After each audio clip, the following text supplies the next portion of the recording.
Amis lecteurs, amis téléspectateurs, amis du Congo, bonsoir. Nous sommes aujourd'hui à la 4e émission de Vendredi Citoyen. Vendredi Citoyen, c'est quoi? C'est une émission qui a été conçue par la plateforme Antenne Monde de la société civile de la RD Congo. Et pourquoi? Eh bien, parce que les Congolais qui vivent à l'étranger sont une grande force, mais potentielle. Beaucoup de Congolais qui vivent à l'étranger font des actions au Congo qui sont souvent inconnues. Et la situation de notre pays est telle que il est quand même important qu'on aide la population dans diverses disciplines. Et pour notre 4e émission, nous recevons une association qui s'appelle Gunguna. Vous allez me corriger si j'ai mal prononcé. Et j'ai devant moi Madame Carole Denis. Madame Carole Denis, bonsoir. Bonsoir. Monsieur Patrick Zinga, bonsoir. Bonsoir. Est-ce que vous pouvez d'abord présenter votre association? Alors, notre association s'appelle Gunguna Orphelinat, qui est née le 7 mai 2014. Donc, c'est une association belgo-congolaise. Je laisserai peut-être la parole à Patrick Zinga pour expliquer un peu, donner la signification des Gunguna. Oui, est-ce que vous pouvez donner un peu la signification? Parce que c'est... Enfin, j'ai cherché dans tout le vocabulaire des langues que je connais, apparemment, je ne suis pas arrivé. Oui. Vous avez inventé, vous avez beaucoup cherché?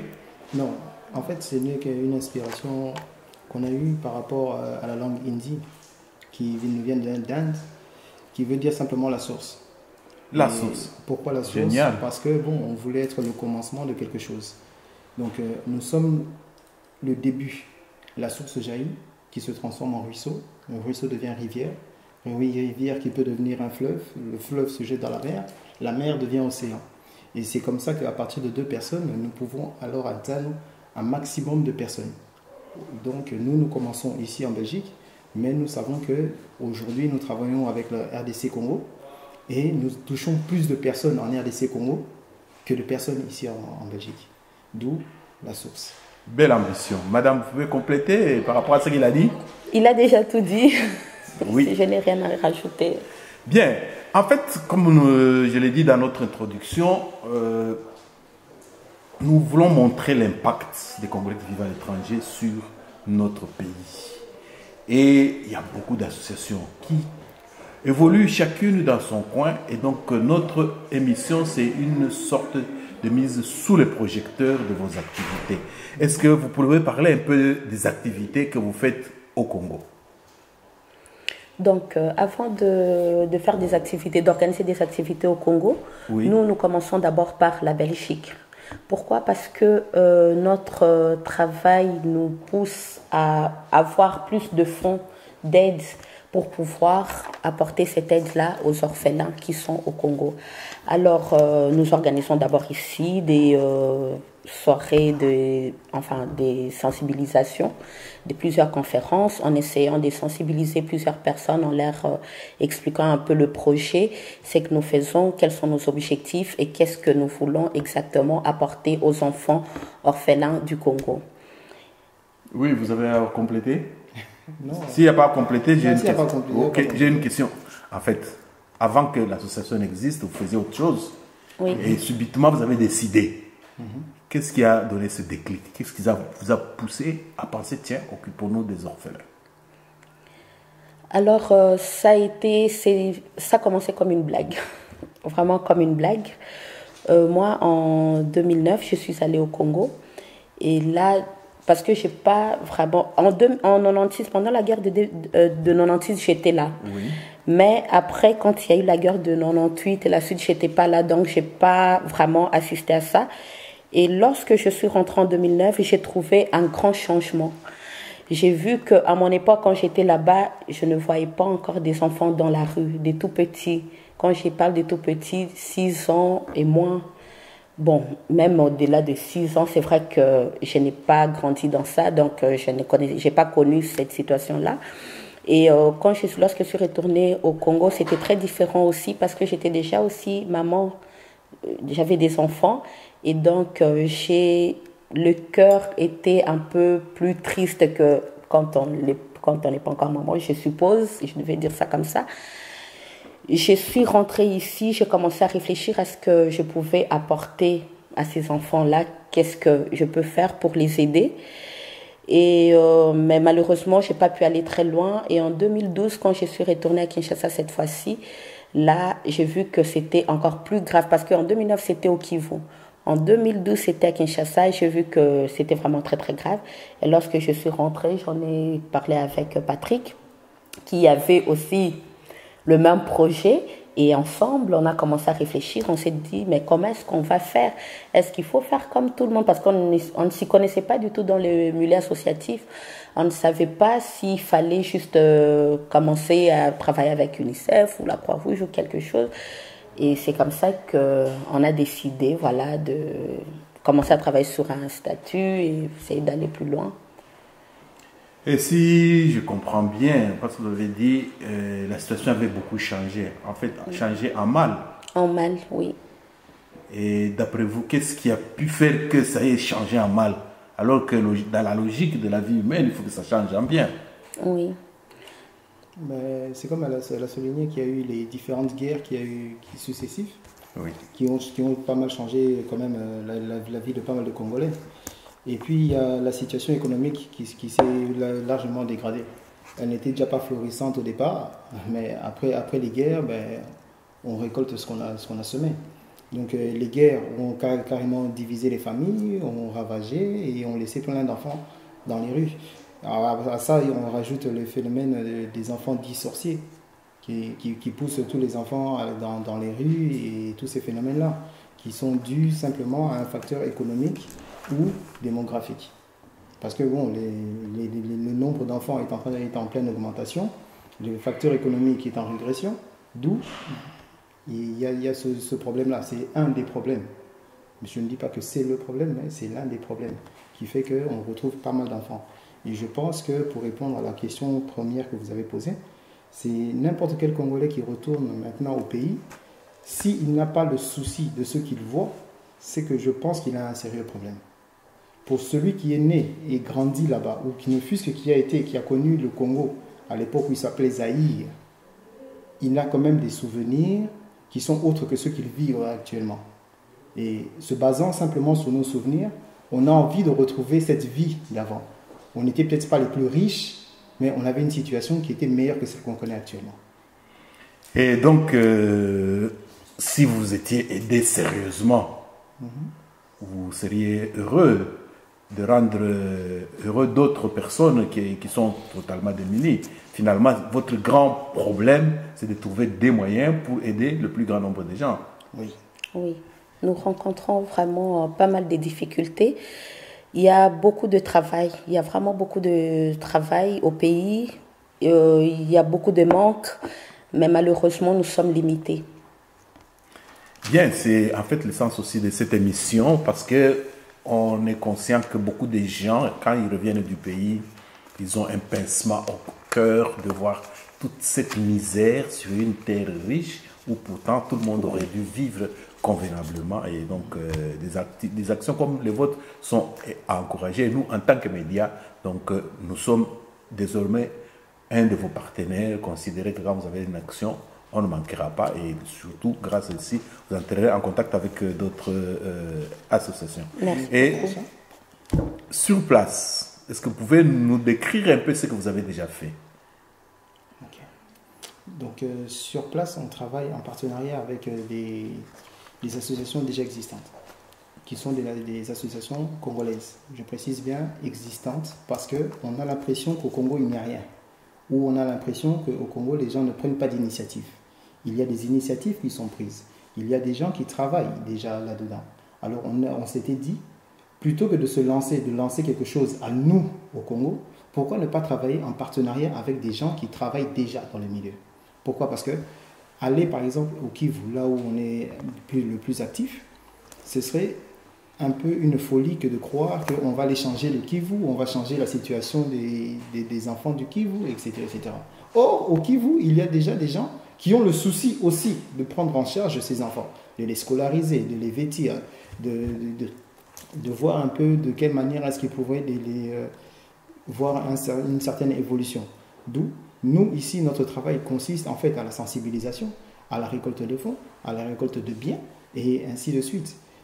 Après, nous allons là-bas. Nous voyons nos partenaires avec qui nous discutons et nous voyons plus ou moins quels sont leurs besoins. Oui. Et nous essayons de répondre tant bien que mal à tous les besoins qu'ils ont. Ils ont des besoins, par exemple, là maintenant, il y a l'année scolaire qui va commencer, 2016-2017. Ils ont besoin de scolariser des enfants, à raison, par exemple, de 25 € par tête d'enfant par trimestre. Donc, sur une année, on est à 75 €. Je pense que 75 €, c'est abordable pour n'importe qui ici. Donc, 75 €. Avec ça, ils ont besoin d'uniformes pour envoyer ces enfants à l'école. Ils ont besoin de cartables, ils ont besoin de bics, ils ont besoin de cahiers, ils ont besoin... Donc, tout ça, ce sont des choses que tout le monde connaît, mais peu de gens font attention à ça. Donc, notre travail, en fait, c'est simplement de sensibiliser, de récolter et de rapporter. Donc, nous sommes comme des intermédiaires entre les enfants qui sont déjà pris en charge et la population congolaise qui se trouve ici en Belgique. Et je profite de ce moment de l'émission pour lancer un appel à tous ceux qui nous suivent et leur dire qu'effectivement, arrondissons à 100 € par an. C'est ça, en fait, un enfant. Oui. Donc, si 100 Congolais donnent 100 €, il y a au moins 100 enfants qui vont à l'école l'année prochaine, ce qui est déjà beaucoup. Et vous êtes peut-être parmi ceux-là, vous qui nous suivez, pas seulement vous, vos cousins, vos frères, vos amis. Et souvent, nous avons une astuce pour dire aux gens qui ne savent pas donner, prenez votre téléphone, il y a combien de noms dans le répertoire. Ceux qui ont peu de gens dans le répertoire, c'est 200. Beaucoup ont jusqu'à 1000 personnes dans le répertoire. Peut-être que je me trompe. Exact. Voilà. Et donc, le message, il est simple. Nos amis de Gunguna Aisbel, Orphelinat, ils disent, prenez dans le répertoire 10 à 20 personnes, sensibilisez-le, entrez en contact avec eux, faites votre action. Il n'est pas exclu que le jeune homme que vous aurez pris en charge pour les études pourrait devenir un futur Obama. Pourquoi pas? Je l'avais suivi aux Jeux Olympiques, il y a une Brésilienne. La première qui a eu une médaille en or, c'est une fille qui a grandi dans les favelas, donc les endroits les plus dépourvus. Autrement dit, la chance, elle est partout, mais ceux qui prennent des initiatives, il faut les soutenir. Bien, ça c'est par rapport donc à l'action qui est prioritaire actuellement, qui est la rentrée scolaire. Vous aimeriez que les enfants soient soutenus. Mais avant la rentrée scolaire, qu'est-ce qu'il y a eu comme activité pour des orphelins là-bas, avec vos partenaires? Alors, ça fait exactement 3 jours, je crois, qu'on vient de rentrer du Congo. Comme chaque année... Quand je vous ai appelé, là, vous reveniez du Congo? Oui, on est arrivé mardi. Ah ouais, c'est bien. On est arrivé mardi. Ça va. Oui, comme chaque année, depuis que l'Asbel Gunguna existe, donc nous essayons d'aller voir nos enfants au moins une fois par an, et surtout avant la rentrée scolaire. Alors, avant de partir, qu'est-ce que nous faisons? Nous essayons alors de lancer un appel sur les réseaux sociaux en demandant à tous les parents de nous donner les cartables que les enfants n'utilisent plus, des fournitures scolaires en gros. Et c'est comme chaque année, nous avons récolté encore des fournitures scolaires. Nous avons été faire la distribution maintenant. Mais la campagne continue de sensibilisation que nous allons clôturer le 10 septembre par un dîner et essayer un peu d'expliquer, de montrer les images et expliquer encore aux personnes qui seront là, qui viendront nous soutenir, quels sont les problèmes que nous rencontrons, qu'est-ce que nous avons déjà fait jusqu'à aujourd'hui et voir comment améliorer les choses pour l'année prochaine. Et les enfants que vous encadrez, c'est seulement des orphelins ou même des enfants démunis, tout à fait? Parce qu'il arrive des enfants, chez nous, ce n'est pas une honte de le dire, nous fabriquons beaucoup d'enfants sans pouvoir les prendre en charge. Donc tu trouveras quelqu'un qui a 40 ans, qui a 7 enfants, donc sur les 7, il n'y en a aucun qui est scolarisé. Ceux-là aussi sont concernés par moment, ou ils sont exclus? Oui. Non, ils sont concernés. Ils sont concernés. Oui. Ok. Et bon, donc ça c'est la rentrée scolaire. À part cela, Vous avez pensé à construire un lieu où... Vous tombez bien dans la question. Oui, dites-moi. Sur le commencement, quand on a commencé, on avait décidé de scolariser 48 enfants. Oui, là, en 2014, on a... Sur la première année, on a réussi à scolariser 48 enfants. Sur l'année qui a suivi, on était à 75 enfants. En 2015. Et sur l'objectif qu'on s'est fixé cette année, c'était de scolariser 200 enfants. Oui. Non seulement de scolariser 200 enfants, mais nous avons aussi entrepris avec les partenaires au Congo de construire une école. Donc l'école est déjà montée. Il faut juste maintenant qu'on puisse terminer les locaux de classe pour que les cours puissent être donnés dans cette école. Donc c'est une école qui pourra accueillir 200 enfants, qui est dans un milieu qui est, comme vous avez dit, défavorisé, qui vont bénéficier non pas simplement aux orphelins, mais à tous ceux qui sont démunis, à tous ceux qui ont peu de moyens. Et à négocier maintenant avec nos partenaires au Congo, si une fois que l'école sera terminée, les gens qui n'ont réellement pas de moyens, on essaiera alors de financer 100% de la scolarité de leurs enfants. Et rappelez-nous, c'est dans quelle ville exactement, ou quelle commune? Ça, c'est à Goma. Ah, oui. Kéchéro. Oui. Kéchéro. À Kéchéro. Bien. Et donc, ça, c'est le challenge pour cette année. 200 élèves scolarisés, si possible, terminés, donc là où ils devront étudier. Dites-moi, vous revenez du Congo, vous avez vu la situation, vous avez causé avec les gens, et ce n'est un secret pour personne, on est tous des citoyens, nous suivons l'actualité de notre pays, et la population semble inquiète ou place beaucoup d'espoir par rapport aux échéances qui arrivent. Qu'est-ce que vous avez pu déceler? Non, n'ayez aucune crainte. Hein. Ça ne veut pas dire que vous êtes des politiciens, vous êtes des citoyens. Non. Oui, mais je sais que c'est des questions assez donc, délicates, mais on est tous des citoyens. Si moi j'étais à Goma et que des gens viennent et que je n'ai pas de moyens, moi, il y a des choses que je leur ai redit. Hein. Mais écoutez, je pense que la plupart des Congolais au Congo ont plus le souci du manger, qu'est-ce que je vais manger ce soir, que le souci plus de la politique. Ceux qui s'attardent encore à parler de la politique, c'est qu'ils ont le temps de parler de la politique. Ils sont dans un mode de vie qui ne les pousse pas trop à s'intéresser à la politique. Bien que la politique décide du sort de ces gens-là. Ils sont remplis d'espoir quand ils entendent, oui, un tel politicien va faire un séminaire au stade. L'autre va faire son séminaire là-bas. L'autre dit, oui, nous, on va faire notre conclave, on va faire nos... Ils ont des espoirs. Rien que des espoirs. Ce sont des espoirs, mais sur le terrain même, on ne voit rien. En tout cas, sur le séjour que j'ai passé à Kinshasa, je n'ai pas pu voir grand-chose ou quoi. Les seules choses que j'ai vues, oui, l'arrivée d'un politicien qui a pris presque 8 heures, qui a bloqué toute la circulation, oui, d'accord, il est arrivé. Mais après son arrivée à Kinshasa, on n'a rien vu. Il a fait un meeting, oui. Donc d'autres politiciens aussi ont fait leur meeting, mais pour la population en tant que telle, il ne s'est rien passé du tout. D'où ce sont tous ces discours qu'ils font, qui font que ça nourrit l'espoir des gens, mais ça ne remplit pas l'assiette. Et donc, vous, dans cet espoir à la population, vous avez quand même un souhait pour eux. Écoutez, je pense que notre action ne dépend pas trop de la politique. Okay. Dans le sens où le désir qu'on a, c'est plutôt de créer un certain développement. On veut un Congo qui sera debout. Mais le Congo ne peut pas se relever si les gens ne sont pas éduqués. Le Congo ne peut pas se relever si les gens ne vont pas à l'école. Et pour aller à l'école, il faut leur donner les moyens d'aller à l'école. Il faut pouvoir les soutenir, il faut pouvoir les nourrir, il faut pouvoir les mettre dans un cadre adéquat pour qu'il y ait une certaine évolution. À défaut d'avoir ce cadre-là, mais nous resterons encore ici. On peut changer de gouvernement. Mais si les choses ne changent pas dans les profondeurs, ça ne changera pas. Historiquement parlant, les jésuites, à un certain moment donné, disaient qu'ils voulaient devenir l'élite. Et qu'est-ce qu'ils ont fait? Ils ont envoyé leurs enfants dans les meilleures écoles. Ils n'étaient pas encore à l'époque de ceux qui avaient les meilleures écoles.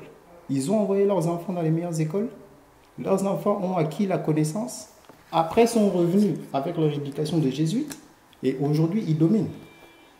Et je pense que si on veut dominer demain, si demain le Congo doit se relever, prenons nos enfants qui sont ici, enseignons-les, envoyons-les dans les meilleures écoles, dans les meilleures universités, à travers le monde si on le peut. Et après, ces mêmes personnes-là vont rentrer au pays pour aller reconstruire. C'est une bonne réflexion. Je sens que vous avez un souci aigu donc, de ce qui se passe au pays. Et donc, votre travail parle de lui-même, c'est cela. Vous préférez plus se poser des actes, et les actes qui vont dans ce sens-là et qui permettent à ce qu'un jour, on puisse s'en sortir. Parlons maintenant un peu de nous, les Congolais qui vivons à l'étranger. Si vous faites ce que vous faites, c'est parce que vous avez eu l'occasion de vivre dans un environnement propice à beaucoup de choses. Et vous vous dites, nous n'avons pas beaucoup, mais par rapport à ce que les autres ont, c'est quand même beaucoup, faisons quelque chose. Et avec le nombre de Congolais que nous sommes ici à l'étranger, ici en Belgique, on avoisinerait bien les 100 000. Est-ce que nous pouvons être fiers, nous avons un impact visible au Congo, vu notre nombre, ou on peut faire mieux? Oui, il y a moyen de faire mieux. Il y a moyen. Mais oui. Il faut juste avoir la volonté et faire les choses dans les sens positifs. Quand je dis dans les sens positifs, c'est en commençant par nous-mêmes, notre communauté. Donc, on doit d'abord se soutenir mutuellement, être très solidaire. Et ça manque beaucoup. Ici, je parle de la Belgique. C'est la même chose dans d'autres pays, même pire. Ça fait 2 ans, ça fait 2 ans et demi que nous exerçons, nous on se bat. Je ne veux pas dire qu'on n'est pas soutenu, mais pas assez suffisamment. Il y a moyen de faire mieux. Et donc, la solidarité manque. Ça manque. Mais je vais reposer une autre question. Mais ça manque pourquoi? Parce qu'en fait, l'émission, c'est aussi pour voir où sont les difficultés. C'est la question que j'aurais pu vous poser. Vous avez eu la bonne volonté de commencer, et puis, au risque d'être donc découragé, mais à vous voir, vous n'allez pas vous décourager, non, Dieu merci. Non, on ne peut pas se décourager. Oui. Non. Mais qu'est-ce qui fait qu'on n'est pas solidaire? Vous y avez déjà pensé un peu? Nous avons quand même, sur les 2 ans et demi où nous travaillons, on voit qu'on a vu quand même une certaine évolution. Quand on a commencé, les gens étaient derrière nous pour voir, eux aussi ils ont commencé, on va voir un peu qu'est-ce qu'ils vont faire. Ok, d'accord. Donc il y a déjà cette méfiance-là par rapport ils ont fait quelque chose. Est-ce que c'est pour eux ou est-ce que c'est vraiment pour aider? La fameuse phrase. Oui, voilà. Il y a cette fameuse méfiance. Oui. Mais on a décidé de travailler différemment des autres. Dans le sens où c'est que tout ce que nous faisons, nous le publions. Nous essayons de mettre des images par rapport à tout ce que nous publions. Nous avons décidé de faire un statut de l'enregistré. C'est-à-dire que n'importe quelle personne ici en Belgique qui a la volonté de savoir ce que nous faisons, ce que nous gagnons, etc., peut aller aujourd'hui dans les registres d'État pour aller consulter les comptes. Donc ce souci de transparence était déjà là. Maintenant, le travail que nous faisons doit être financé. Jusqu'ici, nous le finançons de notre propre poche. La grosse majorité est financée par notre poche. Alors qu'à l'extérieur, les gens pensent, ils sont en train de s'enrichir sur l'association. Or, j'ai un travail, elle a un revenu, et ce sont les revenus que nous avons qui financent en partie nos actions. Et si demain je dois me promener et qu'on voit que non, il a mis une chemise différente de la veille, on se dit, l'association paye maintenant, il peut changer de chemise. J'ai travaillé pour ça. Il y a ce vice qui est de regarder chez l'autre quel est le changement qui est en train d'être opéré dans sa vie. Est-ce que, maintenant, je ne sais pas. Pour n'importe qui, je ne peux pas dire qu'aujourd'hui, Gunmuna me paye un salaire ou quoi que ce soit. Non, Gunmuna ne le fait pas encore. J'espère qu'on arrivera jusque-là. Mais pour n'importe qui donne de l'argent à UNICEF, qui donne de l'argent à la Croix-Rouge, est-ce que vous pensez que le président de l'UNICEF et de la Croix-Rouge, il est payé par qui? Ce sont vos cotisations qui nourrissent cet homme, qui payent cet homme pour faire toutes les actions qui sont en train d'être menées. Et si demain, notre association à nous devait avoir l'ampleur d'UNICEF ou alors de la Croix-Rouge, qu'est-ce qu'on dira? D'autres voudront lancer un mouvement parallèle pour avoir les mêmes gains. Mais si on commence à se marcher les uns sur les autres, on ne peut pas aboutir. il y a de la place pour tout le monde. Je pense que la misère est répandue sur l'entièreté du Congo. Donc, il y a beaucoup à faire. Il y a beaucoup à faire. Bien, donc Excusez-moi, allez-y. Mais en parlant de solidarité, de soutien, j'aimerais quand même préciser que depuis un an déjà, nous avons quand même le soutien de Ahmed El Kanous, le premier chef de solidarité et relations internationales de Molenbeek-Saint-Jean. Ok. Ça aurait été encore un grand plaisir s'il était d'origine congolaise, parce qu'on parle de la solidarité dans notre communauté. Mais il est marocain, voilà, et il nous a été présenté par Jean-Yves Kitantou, qui est aussi politicien au CDH, qui est d'origine congolaise, qui nous soutient beaucoup. Monsieur Pierre Campagny, qui nous soutient aussi beaucoup. Et alors, quand ils sont là, quand on a besoin d'une salle, on a besoin d'organiser un événement ou quelque chose, en tout cas, ça fait déjà un moment qu'ils sont là. On dit merci, merci beaucoup. Alors, juste pour un peu rattraper quand il a dit que que les gens peuvent penser qu'on n'est que deux, on est seul, on n'utilise que notre propre argent. On a quand même des partenaires. Oui, je comprends, il a dit, voilà. C'est pour dire que, parce qu'en fait, j'ai posé la question d'évaluer en termes de pourcentage. Est-ce qu'on est solidaire? Si on doit mesurer de 1 à 10, on est solidaire à quel niveau? 1 sur 10, 2, 3, 9 sur 10 ou 10 sur 10. En dessous de la moyenne. En dessous de la moyenne. On est encore en dessous de la moyenne. Chers compatriotes, chers téléspectateurs, vous qui nous suivez, c'est une balle que nous nous lançons à nous-mêmes. Oui. Cette émission, nous ne la faisons pas pour les autres, nous la faisons pour nous-mêmes. Et le Congo ne peut être bâti que par nous-mêmes, les Congolais. Et donc, pour le bâtir, il y a des valeurs qui sont importantes. Parmi ces valeurs, il y a la solidarité. La solidarité, nos amis des Asbel viennent de vous démontrer qu'ils font des actions. Et si vous étiez un peu plus solidaire, ils pourraient aller plus loin.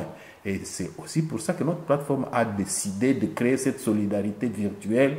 On va inviter tous ceux des Congolais qui ici font des choses, ici et là-bas. Et vous allez voir, quand on arrivera à 20, 30, 40, 50, ils seront déjà solidaires entre eux, mais il est préférable que vous aussi vous soyez solidaires avec eux.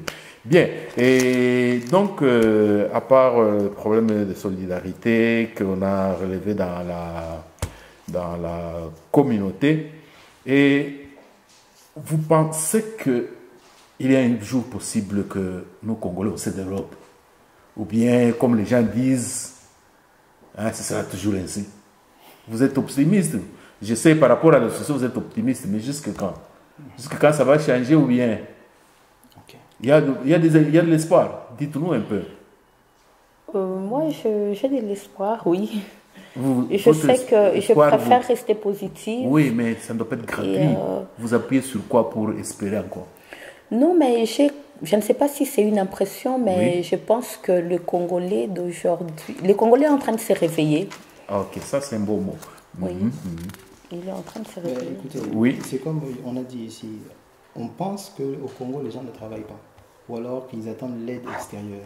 Mais j'ai dit ici que nous travaillons en partenariat avec des associations congolaises, créées par des Congolais, entretenues par des Congolais, et qui fonctionnent bien. Notre partenaire, qui est le Prolassa aujourd'hui, existe depuis 1985. Parlez un peu de votre partenaire, même en 2-3 minutes, parce que c'est quand même important qu'on sache que des gens comme ça existent. Oui. Et ils font quoi? Oui. Le Prolassa existe depuis 1985. Ça a commencé par un petit dispensaire dans un petit village sur les hauteurs des collines du Kivu. Ils ont commencé par apporter de l'aide médicale. Après l'aide médicale, ils ont rencontré des partenaires qui étaient canadiens, ils sont toujours là. Et ils se sont développés alors, pendant les guerres, à récupérer les enfants et à les mettre en sécurité. Ils les mettaient en sécurité, que ce soit à Goma, à Bukavu et ainsi de suite. Après, ils se sont encore développés et ont acheté des parcelles de terrain qui se trouvent maintenant sur l'île de Idju, sur le lac Kivu. Et c'est là que grandissent tous les enfants qu'ils ont récupérés. Et parmi ces enfants, d'autres ont été pris étant bébés. Mais quand moi je suis retourné là, sur ce voyage-ci, je découvre que ces mêmes enfants qui avaient commencé en 1985 sont aujourd'hui universitaires. Donc, il y a déjà une évolution. Il y a des gens qui entreprennent des actions. Donc, sur base de simplement sur cet exemple-là, je suis optimiste en me disant qu'il y a des Congolais qui se sont déjà réveillés, qui sont en train d'agir sur leurs propres moyens. On a rencontré pas mal de mamans qui, dans les différents quartiers, récupéraient des enfants pour pouvoir leur donner ne fût-ce qu'un repas par jour. Ces mamans-là ont le souci de ces enfants qui ne sont pas les leurs. Elles n'ont pas de moyens, elles n'ont pas de travail, mais le peu qu'elles ont leur permet de faire les choses. Et cette entraide qui existe déjà au Congo, en fait que ça va réveiller tout le monde. Si tout le monde commence maintenant à s'entraider, je retrouve parfois dans des quartiers, et oui, ils ont fait un petit comité de cireurs de chaussures, d'autres ils ont fait un comité de mamans tailleurs, et ainsi de suite. Ils s'organisent petit à petit en petits comités, et pour pouvoir faire face aux difficultés. Et si on leur donne un coup de pouce, en leur offrant par exemple à toutes ces mamans ne fût-ce qu'une machine, mais ça leur fait une machine en plus, ça leur fait plus de production, elles vendent plus, elles gagnent leur argent et elles se débrouillent ainsi. Donc il y a cette entraide, cette solidarité-là qui existe déjà, mais qui a besoin d'avoir un coup de pouce. Et je pense que le coup de pouce peut venir de la diaspora congolaise. Si au sein même du Congo, ils ne peuvent pas trouver une aide, c'est à nous alors d'aller aider. Donner, ça ne veut pas dire forcément que je dois gérer avec eux ou pour eux. Ça veut dire que je viens, je fais un don et puis je m'en vais. Oui, vous avez en fait amorcé l'avant-dernière question de notre émission. Quand vous causez avec nos compatriotes qui sont sur le terrain, quelque part, ils attendent quand même beaucoup de leurs compatriotes qui vivent à l'étranger. Oui. Ils auraient aimé être davantage soutenus par ceux qui sont à l'étranger. Mais vous savez, il y a quand même deux vitesses, dans le sens où il y a pas mal de Congolais qui, lorsqu'ils vont en Afrique, qui retournent au pays, vont pour montrer la situation dans laquelle je me trouve. J'étais dans une situation X et je viens vous montrer que ma situation a évolué. Il y a cette première catégorie. Pour ne citer que deux catégories. Et puis il y a la catégorie de ceux qui se disent non, donc la vie m'a permis, ou mes parents, je dirais la vie, Dieu m'a permis d'étudier en Europe, d'aller au pays et de reconstruire une partie. On ne peut pas tout porter sur nos épaules, mais le peu que j'ai, je vais l'investir là-bas. Et il y a de plus en plus de gens de la diaspora, en tout cas dans le milieu où moi j'ai grandi, avec les camarades de classe. J'ai retrouvé beaucoup de mes amis, on était à l'école ensemble, ils sont là-bas, ils sont investis dans la vie au Congo. Donc, en fait, ma question plus en profondeur voudrait dire ceci. Ceux qui vivent au pays, quand ils pensent à nous qui sommes ici, est-ce que vous pensez qu'ils sont satisfaits de ce qu'il y a comme apport ou quelque part ils pensent qu'on pourrait faire mieux? Ils pensent sincèrement qu'on pourrait faire mieux. On peut faire beaucoup mieux. Et maintenant, donc je voulais avoir cette réponse-là parce que effectivement, quand on vit longtemps ici, on est un peu déconnecté comme on dit. Et donc je profite toujours de cette émission et des moments comme ceci pour dire à tous nos compatriotes qui vivent ici que ça ne coûte rien de prévoir ne serait-ce qu'un 30 € par mois pour une action pour le Congo. Et 30 € par mois sur un an, ça fait 360. Et s'il y a 10 personnes, ça fait 3600. S'il y a 100 personnes, ça fait 36 000. S'il y a 1000 personnes, ça fait 360 000. Or, nous sommes 100 000 ici. On n'est même pas capable de réunir 360 000. Et c'est un défi que nous nous lançons via ces associations qui sont déjà en action. Est-ce qu'on ne peut pas avoir ce déclic-là de dire faisons un petit sacrifice pour notre pays parce qu'on ne le fait pas aujourd'hui, 10 ans après on se rendra compte qu'on n'a pas fait, on aura perdu 10 ans. Oui. Bien. Et un commentaire par rapport à ce que je dis là? Non. Moi ce que j'aimerais dire simplement c'est que si on arrive à chiffrer à peu près 100 000 Congolais, pourquoi ne pas lancer par exemple via la chaîne ici, une opération qui s'appellerait par exemple l'opération 1 €. 100 000 Congolais en Belgique, mettant 1 € chacun, ça nous fait 100 000 euros par mois. Au bout d'un an, on a 1 200 000. C'est un défi. Au bout d'un an, on a 1 200 000. À vous maintenant de sélectionner les associations. Je ne parle pas simplement pour notre association. Oui. Je parle bien pour toutes les associations, puisque vous avez dit, c'est ici une plateforme pour parler toutes les associations, oui. Toutes les associations alors pourraient bénéficier de cet argent que les Congolais auraient mis pour le développement de leur propre pays. Et je pense qu'à partir de ce moment-là, les Congolais de la diaspora deviennent une force économique non seulement en Belgique, mais deviennent aussi une force économique dans leur propre pays. Alors, moi, personnellement, allez-y, vous êtes là pour ça. J'aimerais lancer cette action Oui. aujourd'hui, un appel à tous les Congolais. Tu es Congolais, ça ne te coûtera pas grand-chose que de donner 1 euro. Oui. 1 euro. Si tu peux douter de notre association, il y a beaucoup d'associations qui œuvrent pour les mêmes causes. Et je pense que si Papa Cheikh Fita peut se porter garant, de récolter ces dons-là et de les reverser au temps opportun à toutes ces associations que vous aurez sélectionnées. Après avoir visionné toutes les associations qui seront passées sur le plateau, on peut dire que non, on veut X% qui aille dans telle association, dans telle autre association, et ainsi de suite. Et d'année en année, on peut reconstruire notre Congo avec de l'argent qui vient de l'extérieur.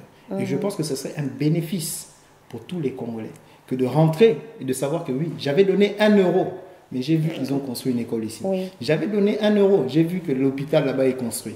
J'avais donné 1 euro, j'ai vu qu'il y a des choses qui ont changé quand même au Congo. Ton 1 euro peut changer la vie de beaucoup de personnes. Oui. En tout cas, c'est une idée que nous retenons. Nous allons l'approfondir, nous allons la ficeler, voir comment on va faire une campagne par rapport à cela. Et donc, chers amis lecteurs, chers amis téléspectateurs, surtout amis congolais qui vivaient ici à l'étranger, c'est un défi qui ne coûte pas, un défi qui n'appauvrit pas, mais qui enrichit. Qu'est-ce qui nous empêche, nous qui sommes ici en Belgique, à partir du mois prochain, chacun met 1 euro dans un compte. 10 mois après, ça fait 1 million. Et avec ça, on peut soutenir nos associations qui ont des actions sur le terrain. Bien, je vous remercie beaucoup d'avoir accepté notre invitation. Notre but, c'était celui-là, de voir quel est l'impact des Congolais qui vivent à l'étranger au pays par rapport à la misère, mais aussi par rapport donc, au désespoir, aux peurs que les nôtres ont. Si vous êtes là quelque part, c'est un brin d'espoir et il serait intéressant que vous puissiez davantage sensibiliser vos partenaires pour dire que, bon, nous sommes citoyens, d'accord, nous ne sommes pas des politiciens, d'accord, mais est-ce que nous devrons accepter que la politique vienne tout le temps détruire ce que nous faisons? Nous pensons que non, et je pense que le travail que vous le faites, même si vous ne le dites pas directement, c'est un peu pour dire que en tant que citoyen, vous vous êtes mobilisé, vous êtes debout, ça aura un impact sur la marche du pays. Bon, pour terminer, si vous avez un dernier mot, vous pensez qu'il y a quelque chose que vous auriez pu dire que vous n'avez pas dit dans cette émission, vous avez la parole. Alors, avant de terminer, j'aimerais inviter toutes les personnes à la soirée que nous organisons le 10 septembre pour clôturer cette campagne de scolarisation des enfants du Kivu. Cette campagne avait débuté au mois d'avril 2016, et là, nous sommes sur la dernière ligne droite. Vous êtes tous invités.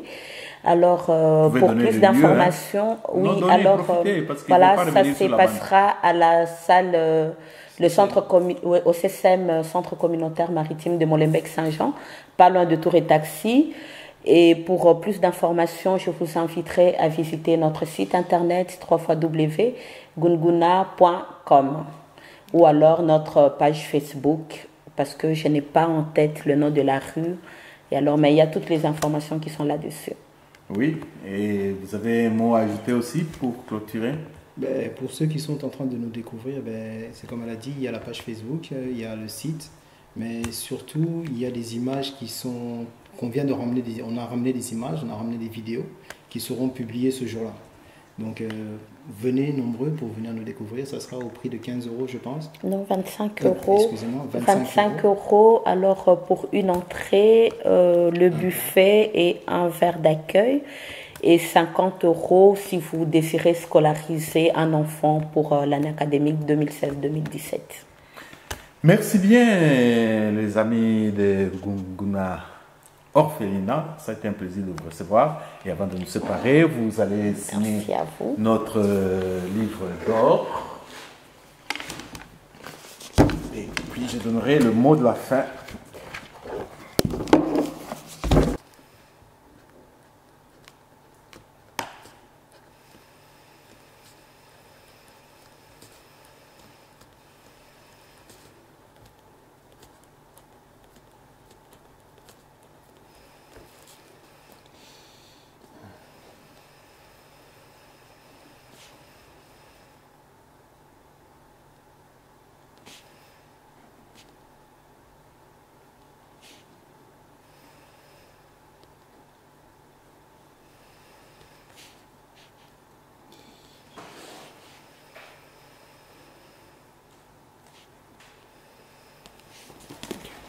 Merci beaucoup. Bon, c'est notre plateforme qui vous remercie, Madame Carole Donis, Monsieur Patrick Zinga.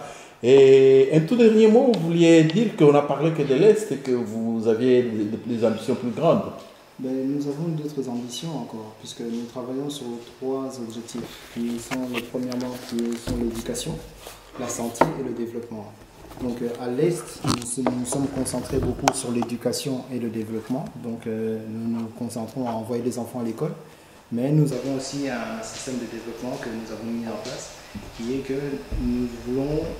nous avons essayé de créer, en fait, avec nos partenaires, un système d'autofinancement qui permettra alors que l'orphelinat puisse se développer. Mais sur Kinshasa, nous sommes basés, nous œuvrons beaucoup plus sur ce qui est de la santé. Notamment, nous travaillons avec toutes les personnes qui sont malades de la drépanocytose, qui est un mal qui est grandissant plus à Kinshasa qu'un peu dans le reste du pays. Donc, pour ceux qui ne connaissent pas la drépanocytose, c'est la maladie du sang qu'on appelle vulgairement SS. Donc, nous travaillons avec les enfants atteints de cette maladie pour leur permettre d'avoir les premiers soins et l'assistance médicale nécessaire. Merci beaucoup Patrick Zinga, merci beaucoup Madame Carole Donis, merci beaucoup Gunguna Orphelinat d'avoir répondu à notre émission.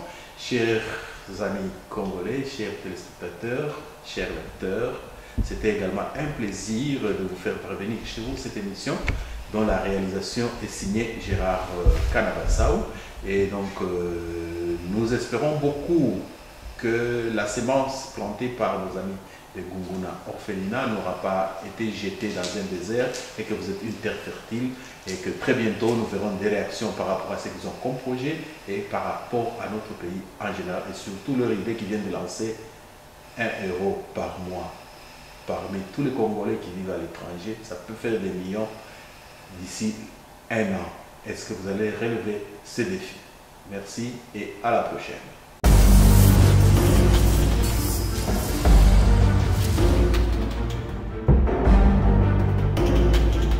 Thank you.